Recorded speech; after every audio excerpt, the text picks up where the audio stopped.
Bonjour à tous. Voilà. Donc cette deuxième présentation va porter sur l'échographie de l'aorte abdominale. Elle va principalement se diviser en trois parties. D'abord, un rappel sur les anévrismes de l'aorte. Ensuite, on va voir comment faire une échographie de l'aorte normale. Et puis enfin, on verra quels sont les critères et quelques images pathologiques d'anévrisme de l'aorte abdominale. Donc, je vous fais un tout petit rappel pour préciser qu'on va parler essentiellement de l'aorte abdominale. L'aorte thoracique est accessible en échographie transthoracique, mais comme vous venez de l'entendre par Félix, l'air qui est présent dans les poumons et dans la cage thoracique va nous compliquer la vie pour observer l'aorte thoracique. Néanmoins, il y a quelques coupes qui permettent de la visualiser, mais ce n'est pas l'objet de la présentation ici. Et on va surtout s'intéresser à l'aorte abdominale et aux coupes qu'on peut en faire. Et cette aorte abdominale est beaucoup plus accessible en échographie, euh, puisqu'il y a moins d'air dans l'abdomen. On verra que c'est la principale difficulté, c'est les gaz digestifs. On va faire des coupes transversales, longitudinales, et on pourra observer également les iliaques. Alors, la partie principale qui va nous intéresser, c'est l'aorte abdominale, et la grande majorité des anévrismes se situe au niveau de l'aorte infrarénale. Et donc, c'est cette zone qui va être le point d'intérêt principal, mais on va voir qu'il y a quand même quelques subtilités par rapport à cette généralité. Alors, pour commencer, quelques rappels sur les anévrismes de l'aorte abdominale. Euh, Vous savez que c'est une pathologie, quand elle se présente dans sa forme symptomatique, qui a un taux de mortalité très élevé, jusqu'à 90% de mortalité, et d'une manière générale. Et pour les patients qui ont la chance d'arriver vivants à l'hôpital avec un anévrisme rompu, la mortalité intra-hospitalière peut rester aussi élevée que 50%, ce qui fait qu'on a tout intérêt à dépister cette pathologie et à prévoir un traitement électif plutôt qu'un traitement en urgence quand la situation clinique est catastrophique.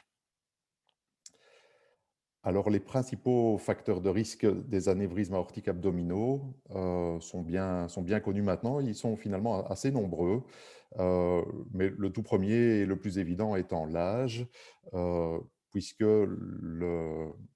la prévalence de la pathologie peut atteindre plusieurs pourcents de la population au-delà de 50 ans. Et cette prévalence ne va faire que s'accroître avec l'âge et avec le temps qui passe. Et donc, ce sera forcément un problème qu'on va retrouver euh, plus fréquemment chez des patients plus âgés et de manière exceptionnelle chez des gens plus jeunes. Un deuxième facteur de risque qui est très bien établi, c'est que le problème touche 4 à 5 fois plus souvent les hommes que les femmes, mais on va voir que ça a un corollaire. Et enfin, un autre facteur épidémiologique important, c'est que ça touche essentiellement la population caucasienne. Les patients d'origine africaine ou d'origine asiatique font beaucoup moins fréquemment des anévrismes de l'aorte abdominale. Le principal facteur de risque réversible de cette pathologie, c'est le tabagisme, puisqu'il peut augmenter jusqu'à 15 fois la prévalence du problème, et qu'environ 90% des patients chez qui on va découvrir un anévrisme abdominal sont des patients fumeurs. Évidemment, les facteurs de risque cardiovasculaires habituels, et notamment l'hypertension artérielle, sont également des facteurs de risque. Et enfin, certaines familles sont plus fréquemment touchées, notamment dans le cadre de collagénopathie héréditaire, mais ceci est nettement moins fréquent. Alors, un petit mot sur l'histoire naturelle de l'évolution d'un anévrisme de l'aorte abdominale. Évidemment, une fois qu'il est découvert, sa taille en général ne va faire que s'accroître progressivement. Et on sait à propos de cette croissance que plus elle est rapide, plus le risque de rupture va être élevé. Et surtout si la vitesse de croissance dépasse 1,5 cm par an. Euh, et on sait également que plus la taille de l'anévrisme augmente, plus la croissance va s'accélérer. Et donc, la fin de l'évolution va être relativement exponentielle avec un anévrisme qui devient de plus en plus grand et qui croît de manière de plus en plus rapide. Euh, on sait aussi qu'environ 40% des anévrismes de l'aorte abdominale sont accompagnés d'anévrismes des iliaques communes, mais parfois ces anévrismes iliaques sont isolés. Euh, et on sait enfin que la rupture intervient souvent pour un diamètre de l'anévrisme qui est supérieur à 5 cm. Par exemple, pour des anévrismes supérieurs à 6 cm, le risque annuel de rupture va être situé entre 10 et 20%, ce qui devient considérable. Et c'est encore plus si le diamètre est supérieur. Mais de temps en temps, des anévrismes d'un diamètre beaucoup plus faible peuvent se rompre également. Enfin, on sait que la rupture est plus fréquente chez la femme. On a déjà dit que l'anévrisme est plus rare chez la femme que chez l'homme, mais les femmes qui sont porteuses d'un anévrisme ont plus souvent des complications symptomatiques de leur anévrisme.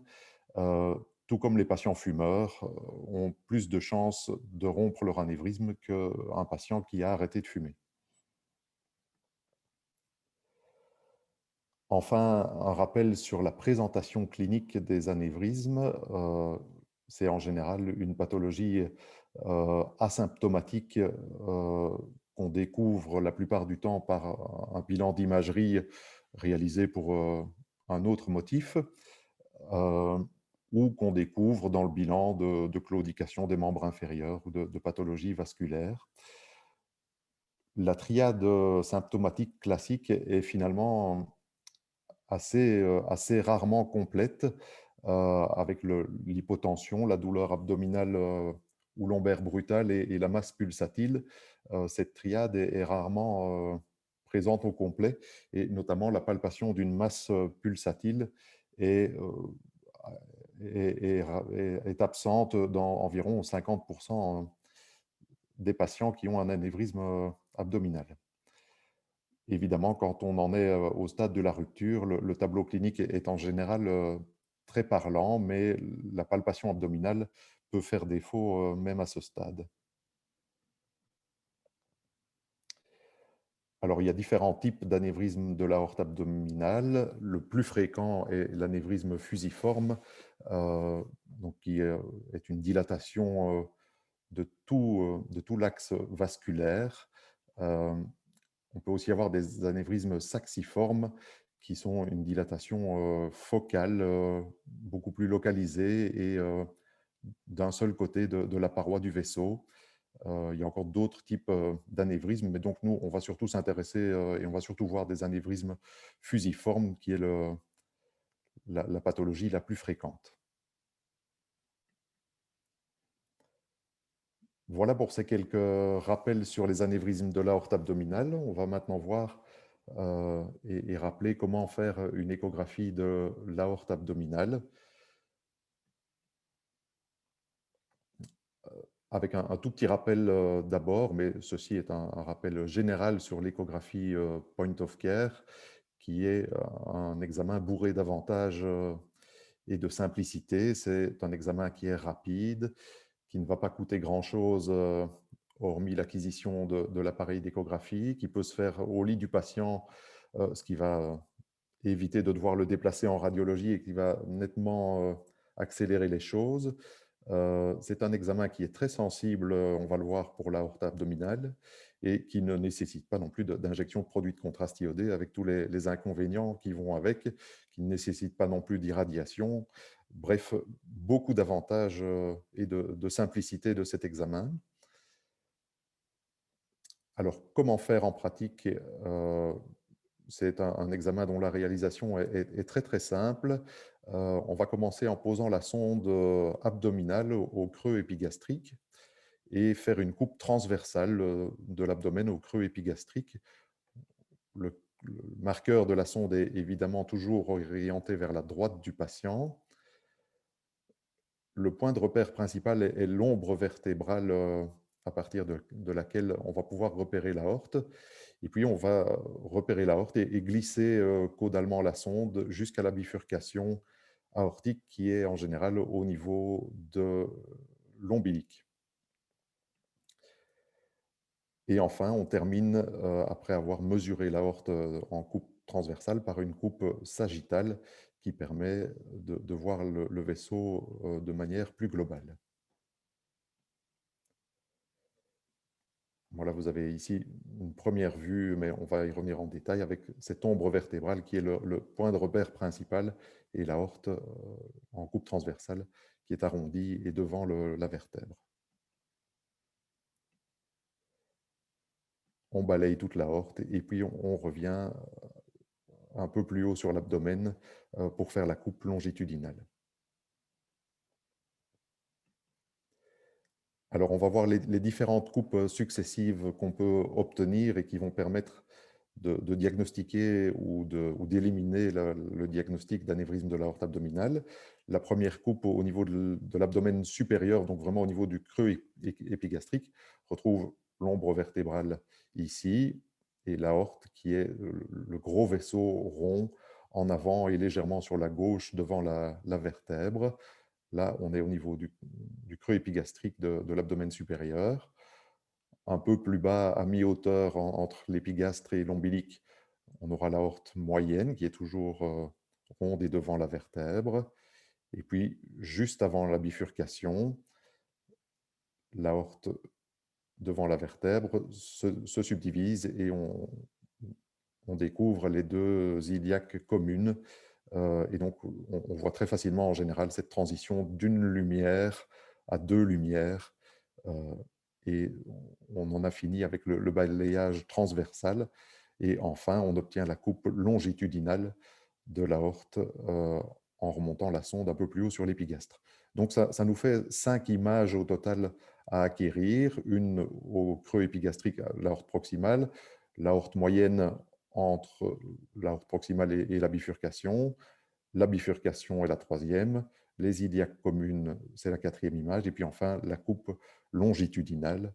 Et donc, au total, on a 5 images à obtenir.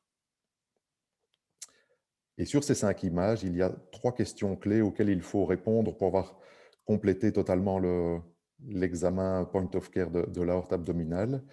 La première question est de savoir si le diamètre de l'aorte est supérieur à 3 cm, ce qui sera le cut-off pour parler d'un anévrisme. La deuxième question à laquelle il faut répondre, c'est est-ce que le diamètre des iliaques est supérieur à 1,5 cm? Ce sont les deux valeurs chiffrées à retenir pour cet examen. Et enfin, la troisième question est de vérifier si les bords de l'aorte sont bien parallèles sur la coupe sagittale, longitudinale, notamment afin de dépister un anévrisme saxiforme. Alors, une difficulté qui peut parfois apparaître est de différencier les deux gros tuyaux qui sont l'un à côté de l'autre dans l'abdomen. Donc, c'est la veine cave inférieure et l'aorte abdominale. C'est en général très, très facile à distinguer. L'aorte est un vaisseau bien rond, alors que la veine cave a en général une forme pas franchement arrondie, elle est ovalaire ou plutôt plate, en goutte, en forme de poire. Enfin, elle peut prendre toutes sortes de formes selon notamment son remplissage. Et puis la position est également un point de repère assez simple. L'aorte est du côté gauche du patient, la veine cave du côté droit, en coupe transversale. On a vite fait de retrouver qui est qui. Alors voilà une première vue de l'aorte proximale où on a frisé l'image. Vous avez donc le cône d'ombre vertébral qui est le point de repère essentiel. Notre point d'intérêt se situe en avant de ce cône d'ombre. la veine cave inférieure en forme de goutte sur le côté droit de la vertèbre et l'aorte abdominale sur le côté gauche, qui est beaucoup plus arrondie. En avant, à l'étage de la coupe toute proximale, on a les vaisseaux mésentériques supérieurs qui sont un point de repère important, puisqu'ils sont juste au-dessus des artères rénales, et ça va permettre de différencier un anévrisme suprarénal d'un anévrisme infrarénal. On a parfois comparé cette coupe au masque de Dark Vador avec le nez ici étant la vertèbre et les deux gros vaisseaux symbolisant les yeux du masque. C'est un petit truc mémotechnique.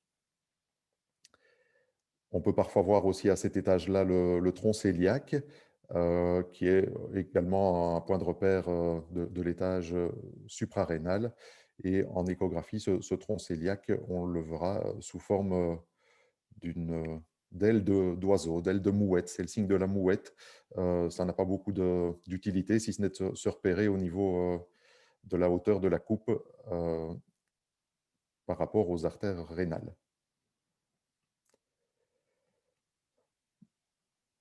En vidéo, voici ce que ça donne avec l'ombre vertébrale ici, l'aorte abdominale. L'image est maintenant frisée. On prend la mesure. Je n'ai pas encore beaucoup insisté là-dessus, mais donc la mesure doit bien se prendre de bord externe à bord externe, c'est-à-dire qu'elle doit comprendre l'épaisseur de la paroi du vaisseau. Il ne s'agit pas de mesurer la lumière du vaisseau, mais bien de mesurer toute l'épaisseur du vaisseau.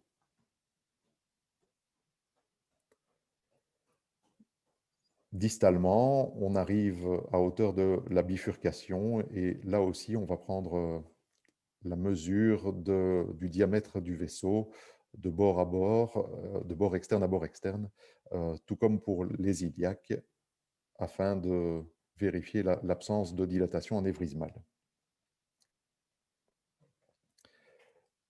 La coupe longitudinale donc se fait un petit peu plus haut sur l'abdomen par rapport à l'ombilic. Il faut remonter la sonde vers la tête du patient. Le repère est orienté vers la tête du patient et c'est en général une belle coupe du vaisseau avec l'aorte proximale ici qui est plus profonde que l'aorte distale.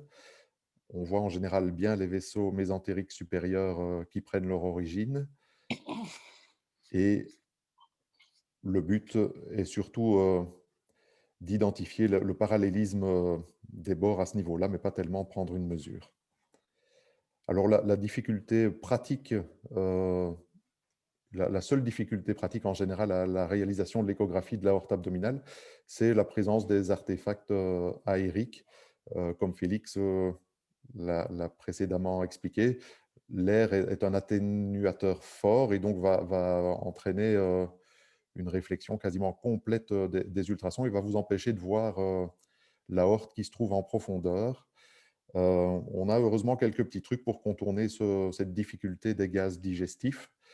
Et en général, c'est une difficulté qu'on contourne avec un peu de patience et avec une compression douce des anses digestives.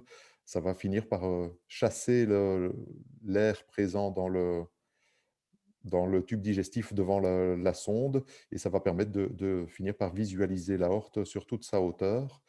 Euh, donc simplement une compression douce et permanente de l'abdomen avec la sonde permet en général d'y voir suffisamment clair et d'évacuer ces gaz digestifs.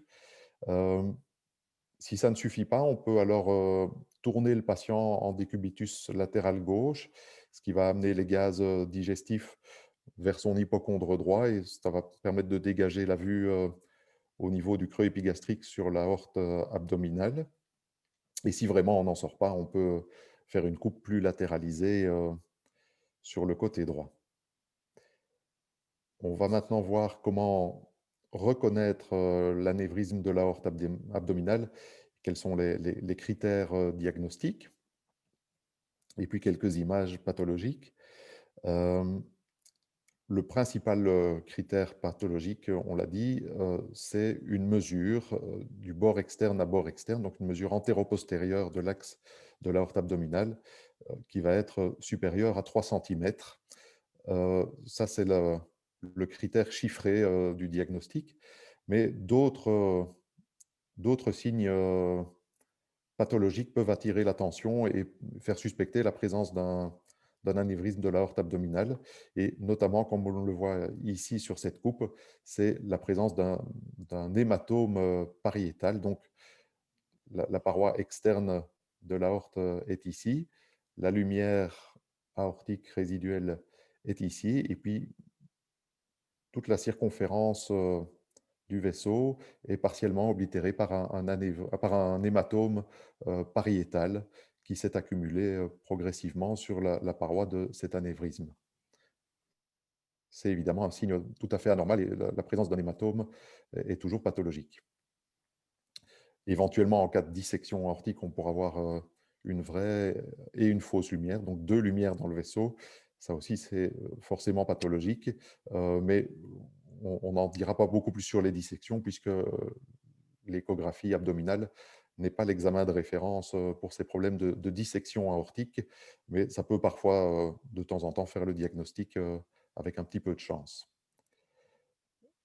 Évidemment, la présence de liquide libre au sein de l'abdomen euh, est un signe associé à des symptômes et à la présence d'un anévrisme qui fait évoquer la présence d'une rupture de l'anévrisme aortique.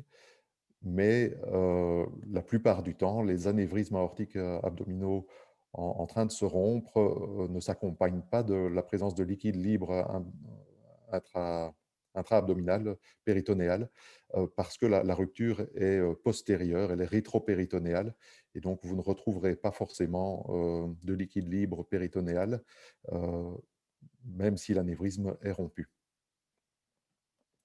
Et enfin, l'échographie permet de localiser l'anévrisme.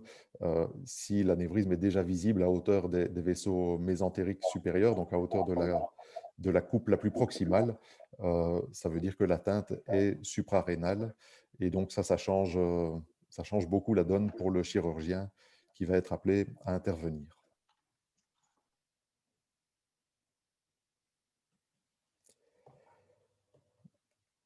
Enfin, l'échographie permet aussi de faire la différence entre un anévrisme fusiforme, comme on l'a vu précédemment. Donc, on voit ici la dilatation qui concerne tout le diamètre du vaisseau et qui est une dilatation globale du vaisseau. À l'inverse, l'anévrisme saxiforme est une dilatation focalisée d'une partie du vaisseau et qui touche une paroi préférentiellement. Vous voyez ici que la paroi postérieure est tout à fait rectiligne, alors que l'anévrisme saxiforme touche la paroi antérieure.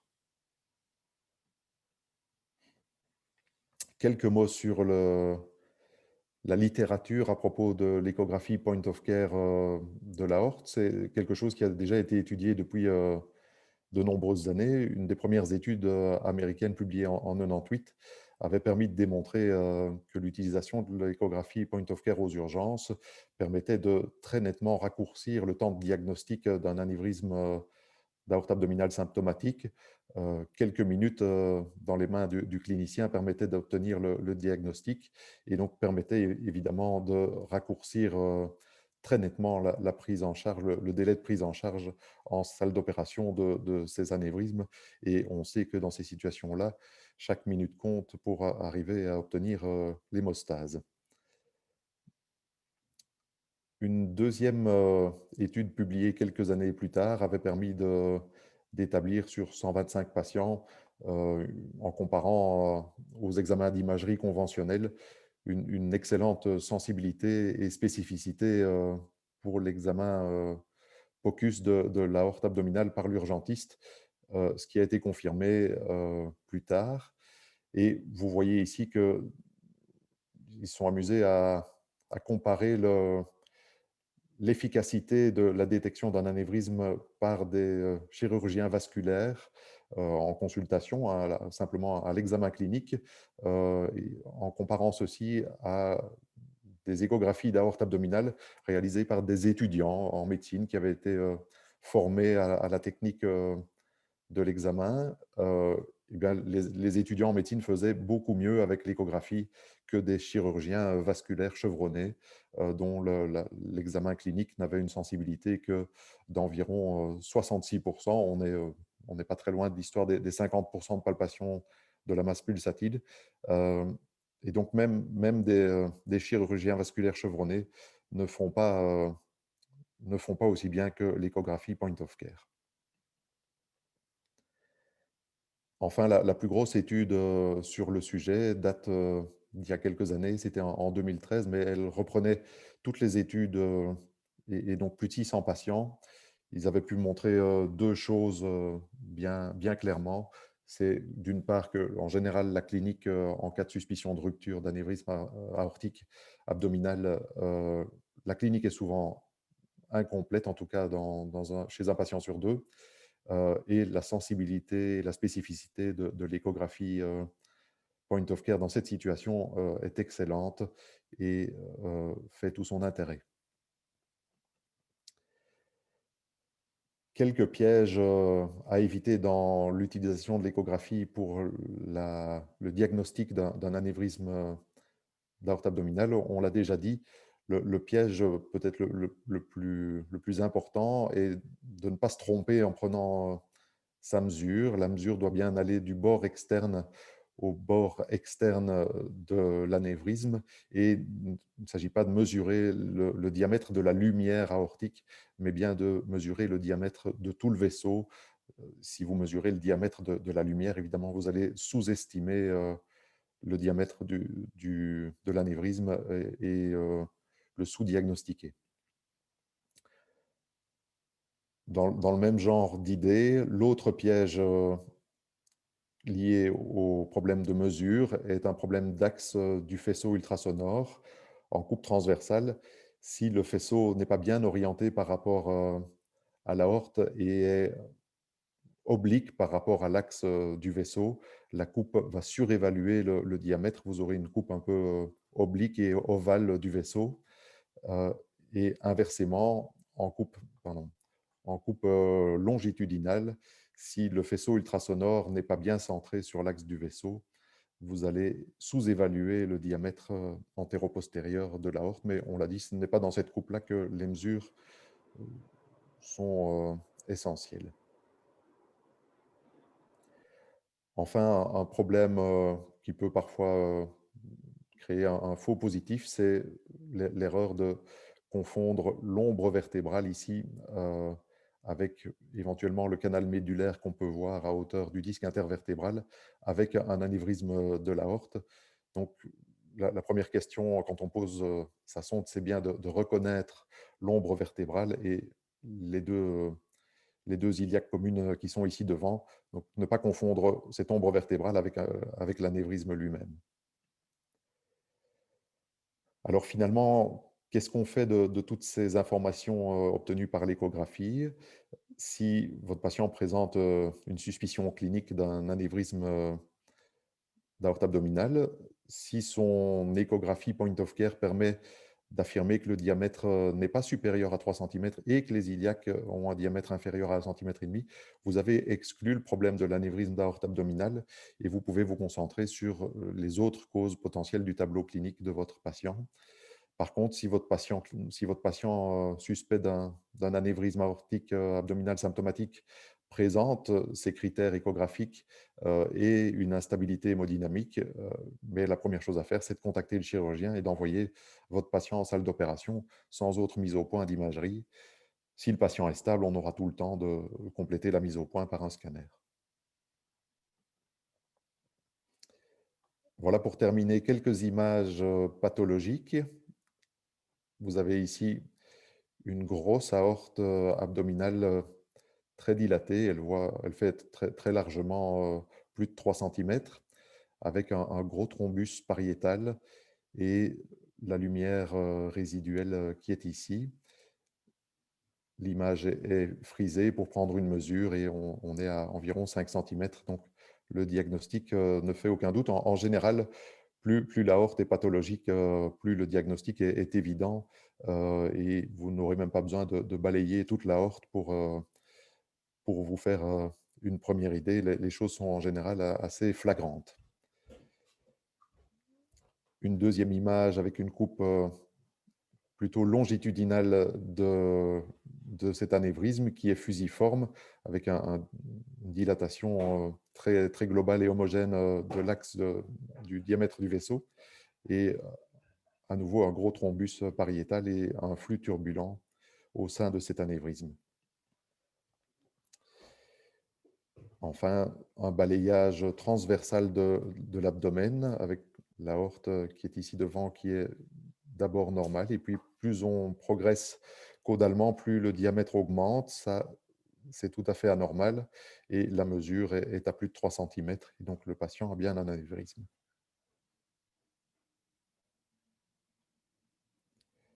Ici, l'anévrisme est clairement infrarénal.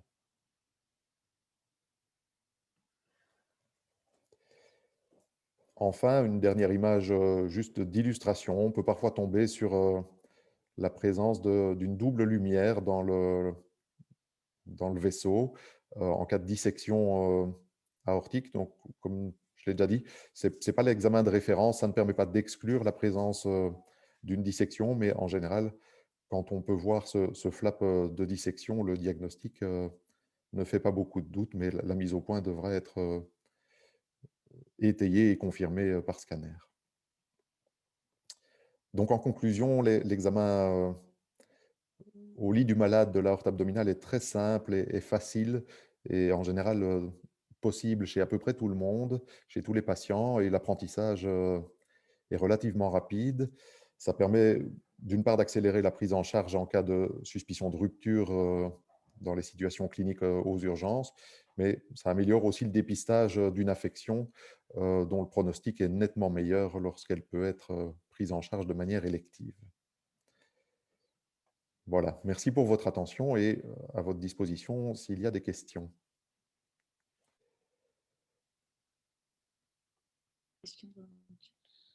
Voilà, ben le chat est, est relativement calme, Laurent, donc on n'a pas de questions sur la horte, probablement grâce à une limpidité impressionnante de ta présentation. On va, on va pouvoir avancer. Notez tous que malheureusement, enfin heureusement, on le voit comme on veut, mais notre abonnement Zoom d'UM nous autorise une centaine de participants, ce qu'on a atteint assez rapidement. Donc, si vous avez des collègues qui ne savent pas se loguer, on est bien désolé pour eux. Si vous-même, vous voulez partir faire pipi, ne vous déloguez pas pour 2 minutes parce que votre place sera certainement prise. Et voilà. Maintenant, est-ce que j'évite le moment dans le chat pour mettre une petite question sur la horte voilà. Ah, très bien. Francis Lula nous propose une question.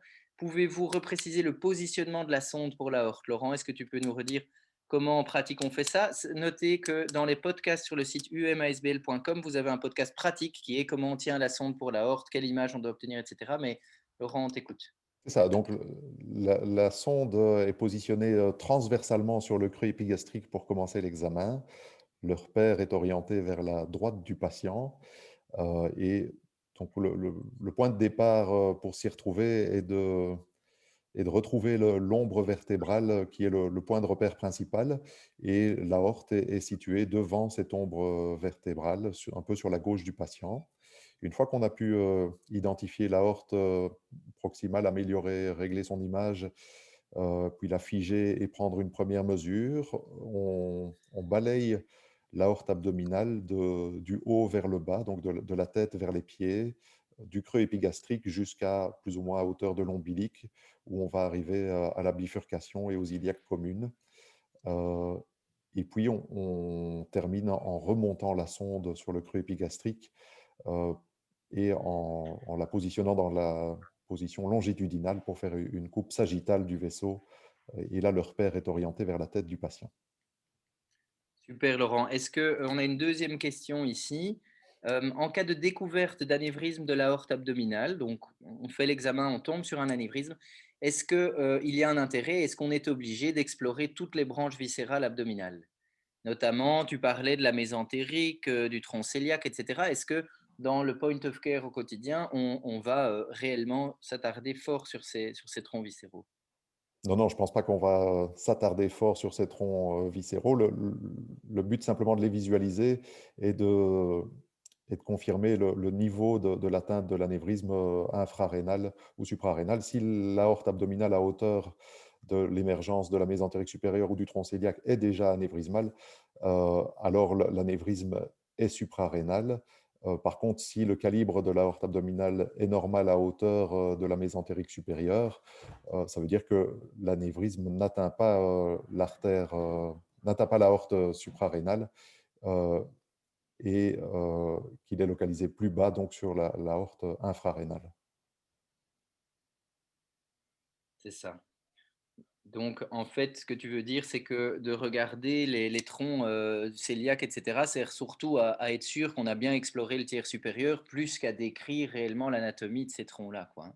Oui, oui, bien sûr, on n'est pas des radiologues, mais c'est juste un petit truc pour préciser la localisation de l'anévrisme, et ça notamment, c'est très important pour le chirurgien.